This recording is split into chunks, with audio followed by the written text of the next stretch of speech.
Assalamualaikum warahmatullahi wabarakatuh. Ketemu lagi di Orang Biasa dalam Sejarah Luar Biasa. Luar biasa. Iya, sehat-sehat Zen. Sehat-sehat Om. Sehat. Ya kayak kemarin masih sehatnya orang Indonesia. Ya, alhamdulillah sehat walafiat. Oke Mas, hari ini kita mau ngobrolin apa Mas? Ini sebenarnya ada ini ya, ada teman kita yang sebenarnya hadir gitu ya, tapi Iya, karena tapi nggak tahu masih nggak tahu nih, OTW. belum OTW katanya. Jadi, Kalau OTW suka dibilang oke tunggu wae. baru gue teko-teko Iya. sejam 2 jam. Ya, ya ini adalah media kita untuk diskusi ya tentang sejarah bersama dengan Mas Wiwit lagi. Kemarin kita ngobrolin tentang ini Mas, sempat kita ngobrolin tentang Wali Songo, kemudian Jenengan itu ngomong tentang, aduh ini keren nih kalau ngomong tentang Sunan Kalijaga. Seorang wali, salah satu wali yang cukup terkenal, populer di Indonesia, di Jawa. Iya, sangat kalau orang Jawa menganggapnya Sunan Kalijaga itu primus inter pares. Apa tuh artinya? Apa gue Mas? Yang Monggo Mas, dijelaskan sekarang Jenengan apa yang Anda ketahui tentang Sunan Kalijaga Mas? Ya dianggap yang paling terkemuka di antara wali-wali yang lain menurut yang dituturkan oleh hikayat-hikayat lokal di Jawa, terutama yang berdasarkan tutur oral, cerita oral. Sunan Kalijaga. Cuman Sunan Kalijaga kayak yang sudah pernah kita bahas, Sunan Kalijaga itu yang bernama Raden Mas Sahid. Sahid apa Sahid ya? Sahid. Ya. Dia satu-satunya figur dari anggota Wali Songo yang tidak ada catatannya di silsilah Alawiyin di Nakobatul Ashraf Al-Kubro. Jadi nggak ada catatan Mas? Dia nggak ada catatannya. Jadi kehadiran beliau di dalam frame sejarah syiar Tanah Jawa di awal-awal itu kita dapatkan dari tutur, sebagian banyaknya dari tutur. Terutama kayak yang kalau udah dengar yang soal Ratu Kalinyamat itu. Oh ya. Itu kan ada kayak semacam polarisasi antara Sunan Kudus dengan Sunan Kalijaga. Karena Sunan Kalijaga itu jadi gurunya Hadiwijaya, terus si Sunan Kudusnya jadi gurunya Aryo Penangsang. Nah, dari dua polarisasi ini nanti sebelum bahas lebih jauh ke gimana kita nebak Sunan Kalijaga gitu, membahasnya ya, perspektifnya, frame-nya. Nah,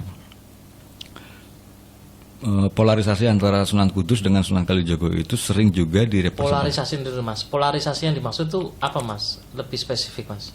Polarisasinya pertentangan atau? Ya bisa ya kalau terus frame-nya persaingan atau pertarungan antara Aryo Penangsang dengan Hadiwijaya untuk bela Ratu Kalinyamat itu akhirnya kan jadi pertentangan tuh. Oke, siap. Jadi pertentangan, satu gurunya yang di pihak lawan, satu gurunya di pihak lawan gitu. Oke, iya. Nah, terus itu di-framekan juga atau direpresentasikan juga akhirnya menjadi polarisasi antara Abangan sama Putian. Kalau mungkin kita pernah dengar Abangan sama Putian. Nah, yang Abangan Putian itu Mas maksudnya. Kalau Abangan dalam konteks di ini tradisi kan, Jawa. Iya, ada Jawa ya kalau dalam sejarah Abangan Priai. Clifford Geertz. Iya. Clifford Geertz. Iya. Itu maksudnya Santri atau Abangan beda, sama ya? Priai. Ya mungkin itu, ya mungkin itu. Padahal itu juga nggak pas loh. Menurut saya ya sangat-sangat tidak pas. Jadi kalau umpamanya terus dianggap Sunan Kalijaga yang Abangan karena dia lebih moderat dengan tradisi lokal, tradisi lokal. Si Sunan Kudusnya terus dianggap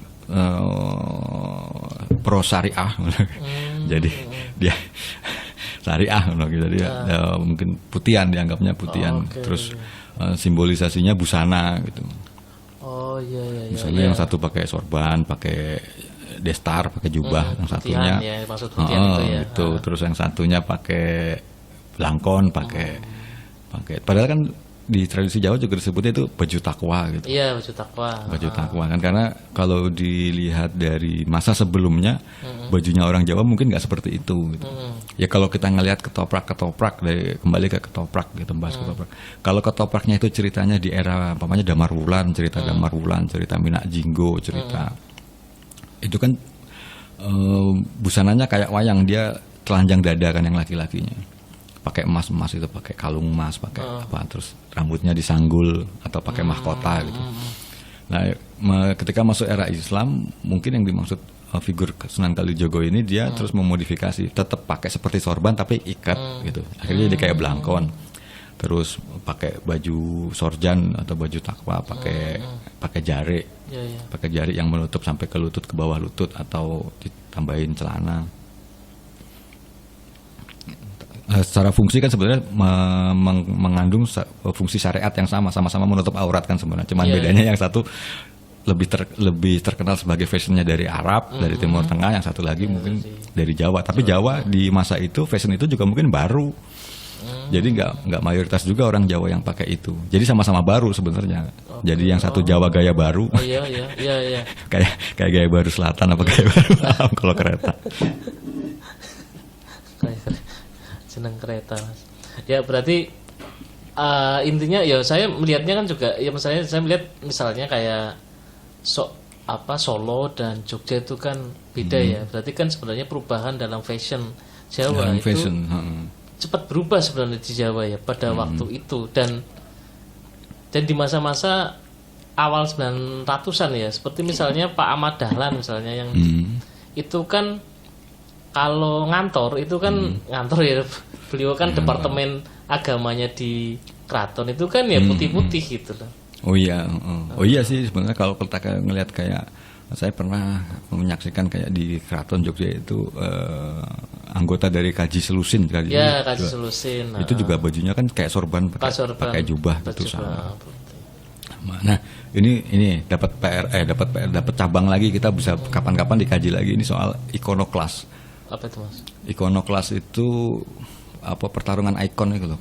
Kalau di Eropa ada perubahan atau penghancuran ikon-ikon untuk merubah kebudayaan lama dipaham yang simbolisasinya mengandung pemahaman dari budaya lama diganti simbolisasinya untuk mengakomodir datangnya perubahan kebudayaan baru.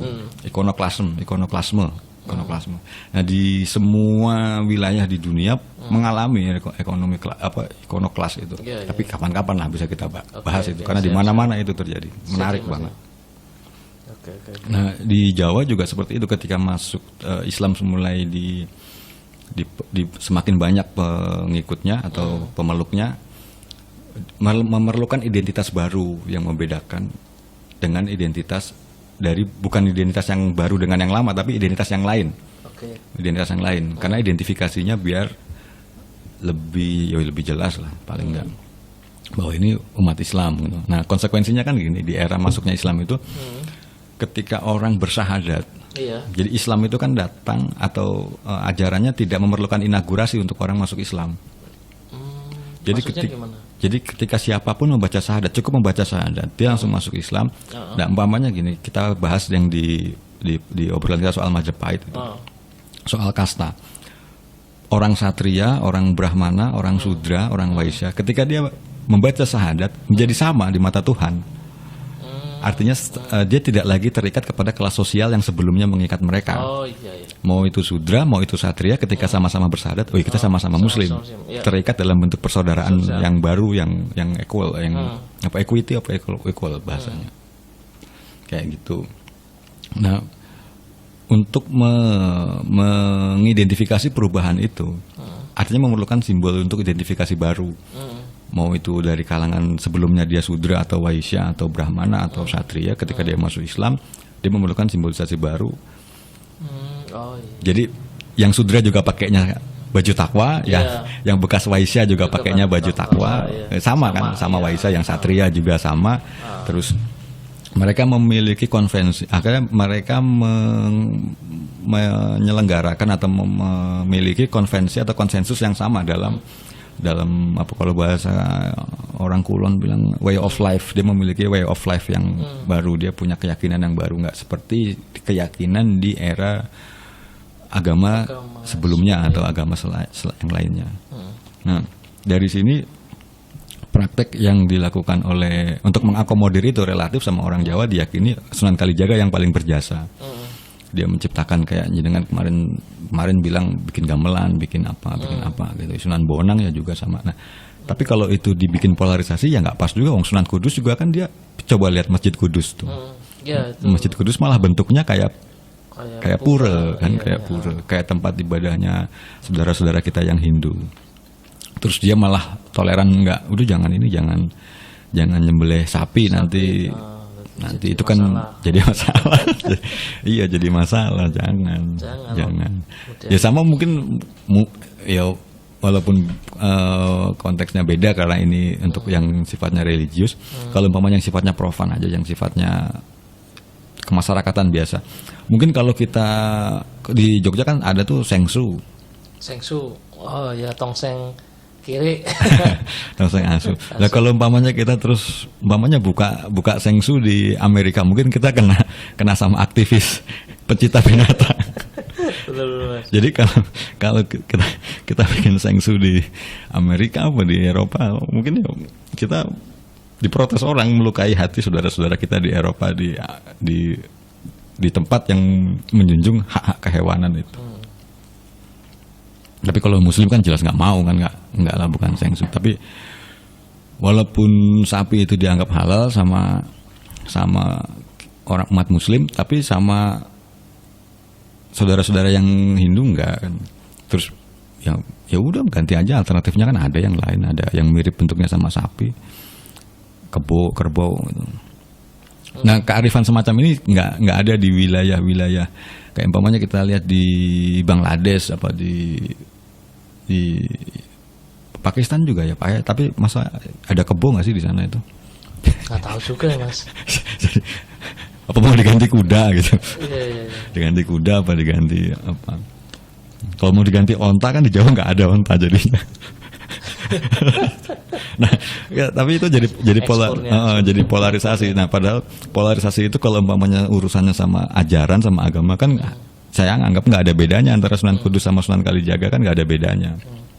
Karena dua-duanya sama-sama toleran, sama-sama mengakomodir tradisi lokal, tradisi masyarakat setempat.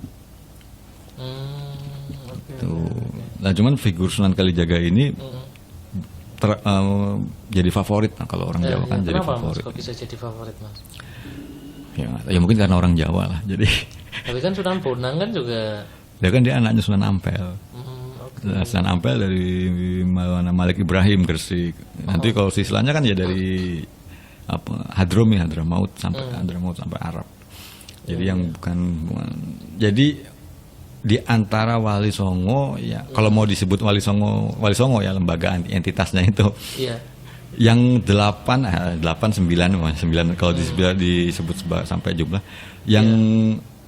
Yang 8 itu naturalisasi. Jadi dari luar ke sini ya. Jadi WNI naturalisasi. Kita kan gini, kita ngomong Sunan Ampel itu orang Jawa bukan gitu. Sunan Gunung Jati orang Cirebon bukan. Sunan Maulana Malik Ibrahim Sunan Gresik bukan. Sunan dari Gresik, orang Gresik bukan, orang Jawa bukan lah gitu. Semuanya orang Jawa bukan gitu. Nah, yang dari DNA-nya orang Jawa kan yang diyakini itu Sunan Kalijaga. Nah, tapi Sunan Kalijaga ini ya itu nggak ada, dia di catatan silsilahnya nggak ada. Nah, kemudian turunan-turunan dari Sunan Kalijaga gimana Mas itu Mas? Ya, nah jadi silsilahnya kan kita konfirmasinya silsilah ke atas. Kalau silsilah ke bawah ya bisa aja umpamanya kita atau kamu bikin silsilah dari Wolverine umpamanya, dari X-Men. Wolverine, saya keturunannya X-Men ini kan ke bawahnya ke sini. Kita percaya, umpamanya ada yang percaya, tapi terus tracking ke atasnya gimana? Tracking ke atasnya gimana kan kesulitan. Nah, Sunan Kalijaga itu diyakini anak dari Adipati Tuban, Raden Sahur. Artinya dia masih masih ada terah Majapahit. Itu keyakinan, teman catatannya nggak ada, nggak tahu. Kita nggak punya, nggak seperti figur sunan-sunan yang lain yang karena mereka Alawin atau dari Arab itu yang punya tradisi mencatat, bukan hanya mengingat tapi juga mencatat. Nah, ini jadi sumber untuk melihat Sunan Kalijogo dari persepsi yang apa, kalau pers bisa lihat dari cover both side. Itulah dari kalau tinjauan sejarah. Ya. Tinjauan sejarah, karena sejarah butuh konfirmasi. Terus ini juga figur Sunan Kalijogo ini juga nggak lepas dari hegemoni yang dimiliki oleh Mataram. Mataram pada waktu itu. Sedangkan kita sebelumnya udah diskusi soal Mataram itu butuh legitimasi. Nah, ini ada hubungannya soal Mataram. Nah, mau kita bahas sekarang atau nanti untuk Mataram yang lain, tapi erat sekali hubungannya. Pada waktu itu ya. Jadi kan Mataram dengan Pajang kan sepertinya ada. Nah, yang mungkin kita lupa untuk menyadari, Mataram itu berkonflik hampir dengan semua kerajaan di Jawa ya. Di Jawa, jadi bahkan semua wilayah yang sudah dibangun sama Wali Songo itu berkonflik juga sama Mataram. Gitu. Mataram bermusuhan dengan Banten. Mataram menyerang Giri, tempatnya Sunan Giri. Mataram menyerang Surabaya. Mataram menyerang Madiun. Gitu. Mataram juga akhirnya menguasai Jepara, menguasai Demak. Nah, proses penguasaannya itu lewat konfrontasi terbuka atau lewat pengambil alihan hegemoni melalui legitimasi mendapatkan legitimasi itu. Nah, itu yang bisa kita bahas sebenarnya. Wah, ini bisa diobrolkan di pertemuan yang lain, Mas. Ini yang menarik, Mas, karena ya banyak cerita sepertinya. Kalau saya banyak cerita dongeng, bukan cerita dongeng ya. Saya menyebutnya mungkin cerita yang megah gitu ya. Iya. Nah, apanya kayak clue ya, atau kita kesan untuk nanti obrolan berikutnya. Pokoknya gini, kita sama-sama mengakui sebagai pahlawan nasional dua sultan. Satu Sultan Agung Hanyokrokusumo dari Mataram, yang satu lagi Sultan Ageng Tirtayasa dari Banten. Dua-duanya itu pahlawan nasional, gitu.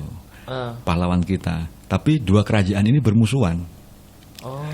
Terus kita gimana gitu, gimana gitu. Tapi kan kita membahasnya sebagai pahlawan karena dua-duanya sama-sama melawan VOC di Batavia gitu. Tapi itu kan bisa diobrolin ke yang lain. Bagaimana terus konflik itu mengapa terjadi? Dari mulanya gimana, terus ininya perkembangannya gimana, selesainya gimana.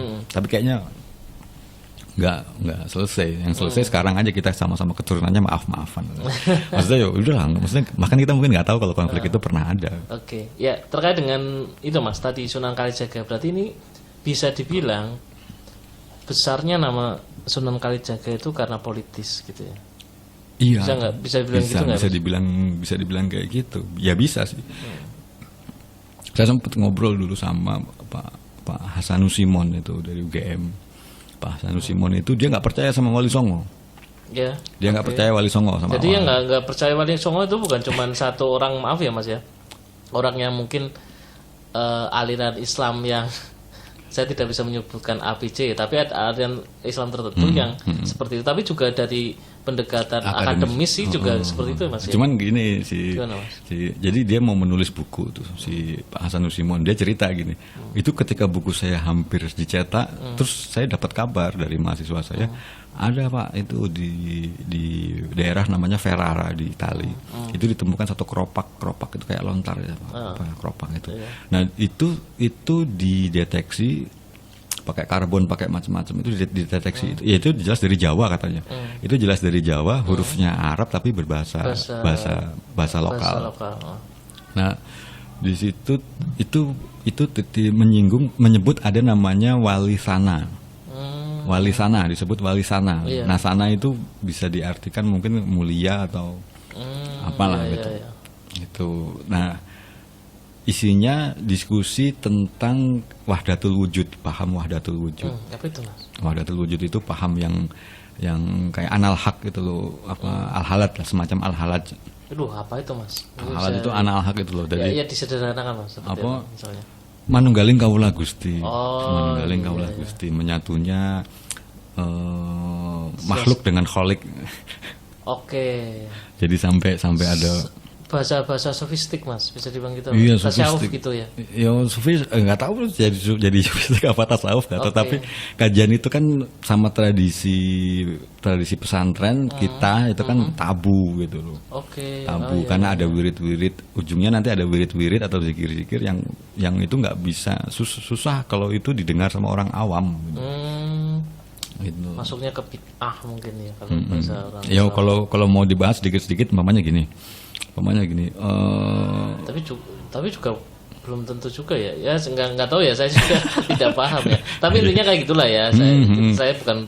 Ya langsung balik lagi gitu nanti kalau mau dibahas lagi kapan-kapan lagi lah gitu soal wahdatul wujud, wahdatul wujud karena wahdatul wujud itu ada di Jawa dan ada di Aceh juga. Ya, mungkin teman-teman yang paham tentang itu bisa kita diskusikan di sini gitu ya. Iya, bener. Terus nanti kalau mamanya masuk YouTube ada komen aja lah di YouTube. Iya, komen. Karena yang Spotify atau apa itu nggak ada komennya ya. Iya, nggak ada komennya soalnya. Nah, di Bali sana di Keropak Ferrara itu disebutkan ada nama-nama. Nah, ada satu nama yang namanya Qadli Zako. Qadli Zako. Nah, Qadli Zako ini mau terus di secara linguistik apa secara apa namanya itu terus dihubungkan dengan nama Kalijaga atau bukan gitu loh. Tapi kalau Qadi itu sendiri ada kalau mamanya di Banten apa di Aceh itu ada Qadi Malikul Adil, ada Qadi. Jadi Qadi itu kayak mufti lah. Mufti gitu loh, kayak mufti. Nah, kalau memang ini Qadli Zako yang utama ini primus inter pares-nya ini figur Sunan Kalijaga yang kita kenal, ya berarti dia pemukanya. Oke. Tapi kalau kita terus tinjau lagi dari tinjauan sejarah, susah kalau mau dibilang Sunan Kalijaga itu pemukanya karena dia termasuk junior. Yang senior dari sunan-sunan yang lain. Bahkan hikayat lokal juga menceritakan Sunan Kalijaga itu kan muridnya Sunan Bonang juga. Nah, Qadli Zako ini Qadli Zako yang Sunan Kalijaga yang sekarang populer itu atau bukan gitu, atau bukan. Ya. Nah, terus ini berkait dengan nama itu, kita kan mendengar hikayat Sunan Kalijaga itu juga nggak cuman beredar di Jawa yang sekarang umpamanya daerah Solo apa Jogja atau Jawa Timur atau apa, tapi kayak di yang agak ke barat kayak di Cirebon juga ada hikayat Sunan Kalijaga. Oh, ada hikayat Sunan Kalijaga yang ada. Nah, itu dari obrolan saya dulu sama Pak Hasanus Simon, dia malah akhirnya membahas yang menarik. Dia awalnya nggak mau, saya nggak percaya Wali Songo itu ada. Tapi karena ada Keropak Ferrara, ya udah ini berarti ada ini orangnya gitu.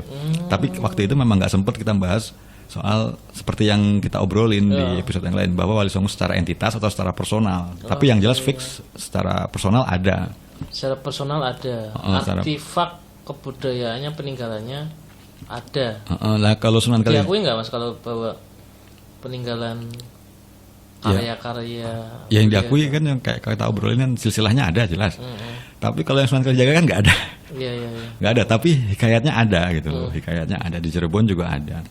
Nah, Pak Hasanus Simon itu cerita gini, ketika Sunan Kalijaga itu menjadi berandal Lokajaya, yang main judi terus jadi berandalannya, waktu jadi berandalannya itu Pak Hasan Simon ngomong gini, itu ada deal politik antara Sunan Kalijaga sama Sunan Gunung Jati itu sama Syarif Hidayatullah gitu. Deal politik seperti apa Mas? Jadi gini, di masa itu kan jalur transportasinya sungai. Ya. Jalur transportasinya sungai. Nah, antara Cirebon dengan Sunda itu perbatasannya Sungai Citarum apa kalau nggak salah. Duh, saya lupa Mas. Ya ada sungai sih jelas. Ada sungai Citarum. Ya pokoknya sungai lah itu sungai. Citarum itu muaranya ke selatan apa ke utara ya? Kalau yang berbatasan antara Jawa sama Jawa Barat ya. Jawa Tengah sama Barat itu kan Cipamali. Sungai apa tuh yang di Tegal itu loh yang Saya lupa Mas. Cipamali kayaknya di Sungai Cipamali. Itu. Nah, tapi ya kalau salah nanti dikoreksi. Gitu. Nah, di sungai-sungai itu sungai itu juga berfungsi sebagai jalur transportasi. Makanya kalau kita lihat artefak-artefak makanya di peninggalan Majapahit ada banyak kayak kanal-kanal itu. Jadi sungai buatan. Itu memang untuk alat transportasi kan, daripada dipikul kan mending digeret aja di sungai. Itu. Nah, si Pak Hasanur Simon cerita itu jadi yang dikacau sama Kalijaga itu di situ. Sama Sahid itu sama Beranda Lokajaya itu di wilayah sungai itu, artinya di wilayah jalur transportasi yang ramai. Untuk mengesankan bahwa Sunda tidak bisa menjaga keamanan di perbatasan di daerah Cirebon, sampai akhirnya Cirebon sah untuk lepas gitu loh. Oh kayak gitu. Itu katanya Mas Hasanur Simon. Iya.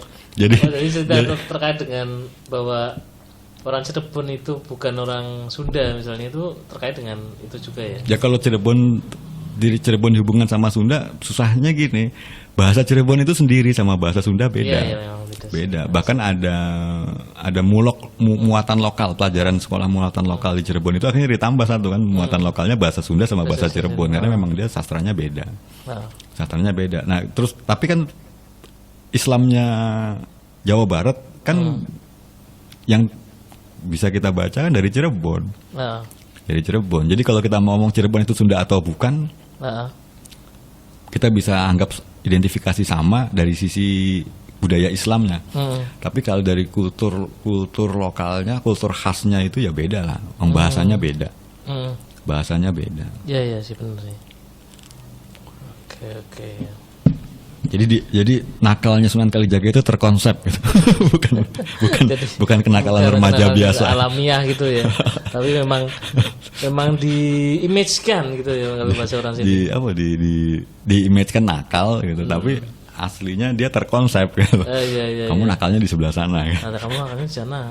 Biar nanti kelihatan gitu ya. Siap.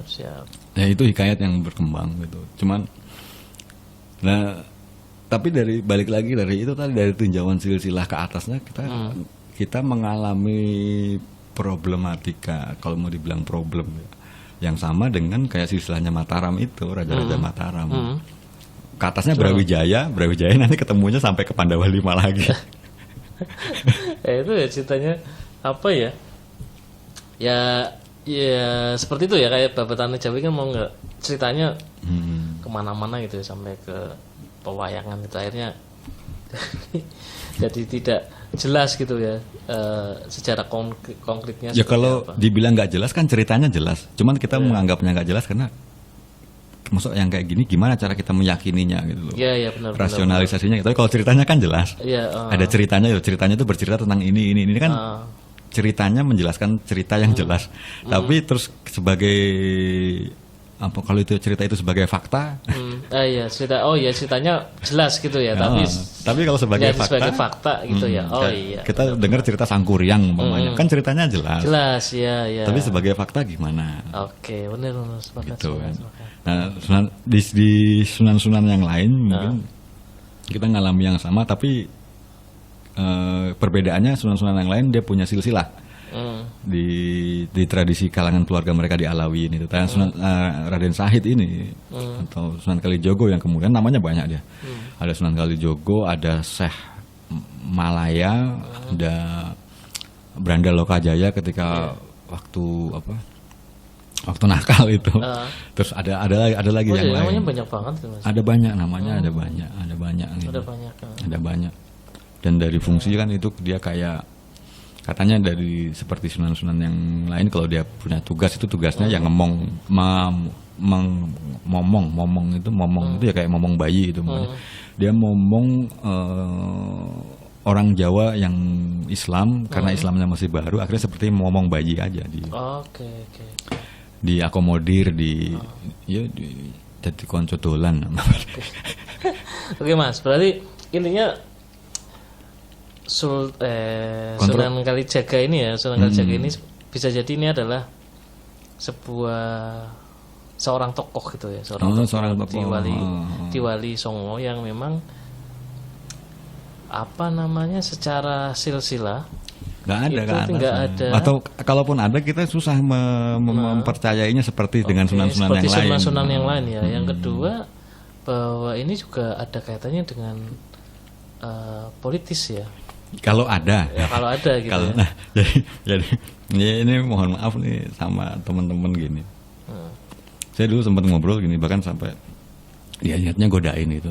Maksudnya biar ayo kita buka nalar ilmiah kita, persepsi kita rasionalkan. Karena ilmiah itu susah kalau kita bahas tanpa rasional. Iya. Saya ngomong, kalau umpamanya terus sepaket silsilahnya dengan Mataram, terus kita ragukan silsilah Mataram yang ke atas, yang sampai ke Brawijaya, sampai ke Jayabaya, sampai ke Parikesit, sampai ke Pandawa V, sampai ke Nabi Sis, sampai ke Nabi Adam itu. Kalau Sunan Kalijaga satu paket dengan itu silsilahnya, karena dia disebut keturunannya Raden Sahur dari Adipati Tuban, terus sampai ke Brawijaya juga kan nyambungnya sama ke atasnya. Kalau terus kita nggak meyakini silsilahnya Mataram, menganggap benar bahwa itu fakta silsilah ke atasnya, berarti Wali Songo kan dapat satu paket yang sama. Sunan Kalijaga kan masuk dalam paket di paket yang sama kan, di paket yang sama. Lah kalau itu terus ternyata kalau kita menyangkal silsilahnya Mataram yang ke atas, berarti kita menyangkal juga silsilahnya Sunan Kalijogo kan, Sunan Kalijogo. Nah itu ada teman yang sampai gini, dia waktu itu ikut majelis wirid, majelis zikir, ya lokal aja, majelis lokal aja. Dia terus gini, wah aku setelah itu dia ketemu terus cerita, langsung telepon terus, ketemu pokoknya ketemu. Terus dia cuma mau marah-marah gitu. Wah aku kelingan kowe, aku ingat kamu ngomong kalau Sunan Kalijogo nggak ada, padahal waktu itu kita kirim Al-Fatihah buat Sunan gitu. Jadi ketika terus nyebut Sunan Kalijogo, Al-Fatihah itu, aku kok malah nggak mikir, aku ingat omonganmu itu. Oke. Ya, ragu gitu. Lah ya kan konsekuensinya kan jadi gitu. Konsekuensi atau resikonya kan jadi seperti itu kalau kita mendenial atau kita meyakini kan jadi kayak gitu. Ada dampaknya. Ada dampaknya. Nah, teman ini juga dia kuliahnya kan di UIN Sunan Kalijaga. Iya. Oh iya. Wah, aku ada sekolah, ada kuliah dengan nama itu. Iya kan, terus dia marah-marah. Aku jadi susah gara-gara kamu ini. Loh, kok susah juga? Alhamdulillah kalau susah berarti jenengan kan melu mikir gitu. Oke, ya mungkin ini sedikit kontroversi ya. Kalau saya ini pertama kali mendengarkan bahwa oh iya ya, kalau kita lihat dari silsilahnya kemudian polarisasi politik pada waktu itu logis jika misalnya Sunan Kalijaga itu dibicarakan gitu ya secara sensitif seperti ini.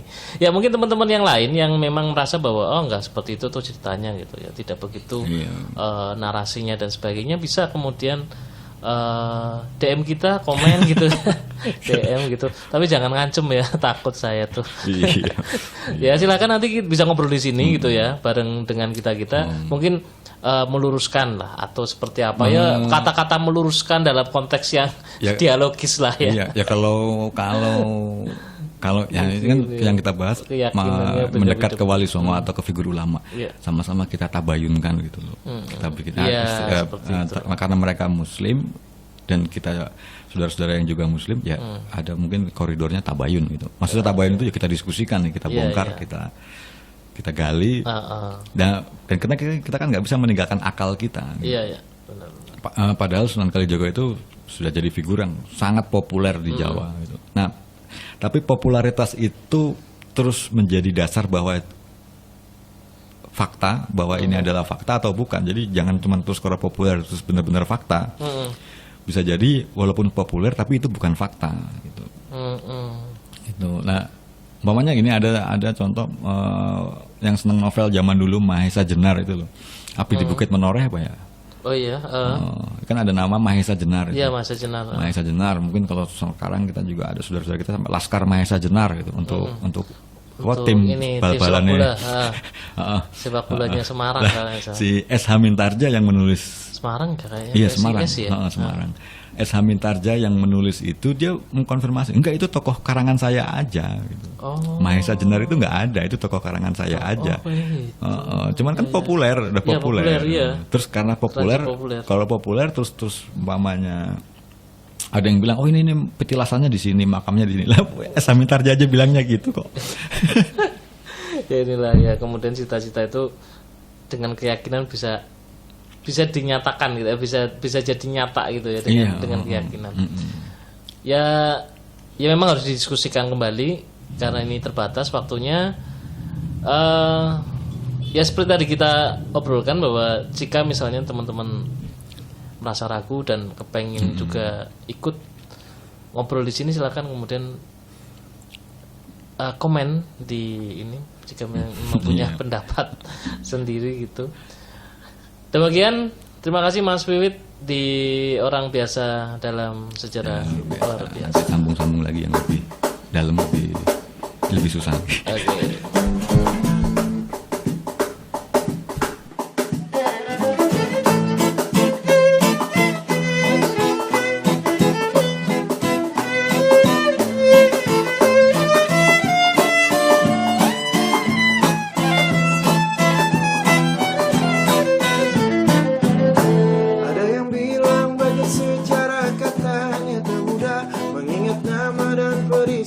Betapa susahnya, hai rumitnya, betapa panjangnya cerita tentang manusia.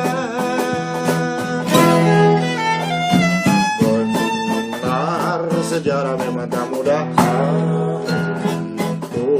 Mereka yang tak mengenalnya. Cerita manusia juga cerita tentang kita. Tolong katakan bagaimana caranya agar ku dapat mengerti, ku pahami hingga ku jatuh hati. Kawan, dengarkan sejarah selalu berulang.